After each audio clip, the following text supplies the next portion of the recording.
ஜனனி சிசு சுரக்ஷா காரியக்ராம் சிஸ்டம் பார்க்க போகிறோம். திட்டம் வந்து எப்போ ஸ்டார்ட் பண்ணாங்கன்னா ஜூன் 1 2011 ஸ்டார்ட் பண்ணாங்க. திட்டத்தோட நோக்கம் வந்து மகப்பேறு மற்றும் குழந்தையோட இறப்பு விகிதத்தை வந்து குறைக்கணும். இதுதான் திட்டத்தோட நோக்கம். சிசுநாளை குழந்தைகள் அந்த திட்டத்தோட குறிக்கோள் வந்து மகப்பேறு பெண்களுக்கு இலவச மருந்து பொருட்களையும் நோய் கண்டறிதல் சேவையும் உணவு ஊட்டச்சத்தையும் கொடுக்குறாங்க.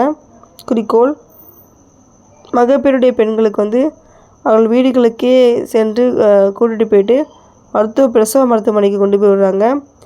இலவச போக்குவரத்து கொடுக்குறாங்க.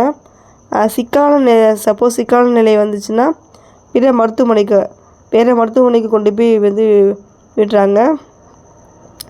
இலவச போக்குவரத்து வந்து கண்டிப்பாக யூஸ் ஆகும். அந்த கிராமத்தில் வசதி இல்லாத ஊர்லலாம் போய் பார்த்திங்கன்னா இது மூலம் வந்து இலவச போக்குவரத்து கொடுக்கறதுனால சிரமம் இல்லாமல் வந்து குழந்தை பேறு அடையும். இதுக்கப்புறம் இறுதியாக வந்து பிரசவம் முடிஞ்சதுக்கப்புறம் வீட்டுக்கு செல்வதற்கும் இலவச போக்குவரத்து கொடுக்குறாங்க. சிசு சுரக்ஷா காரியக்ராம் ஜனனி சுரக்ஷா யோஜனா திட்டம் பார்த்தோம். அது வந்து பார்த்திங்கன்னா குழந்தையோடைய மகப்பேறு இறப்பு விகிதத்தை தான் குறைக்கிறாங்க. இது வந்து இலவச போக்குவரத்து கொடுக்குறாங்க. இது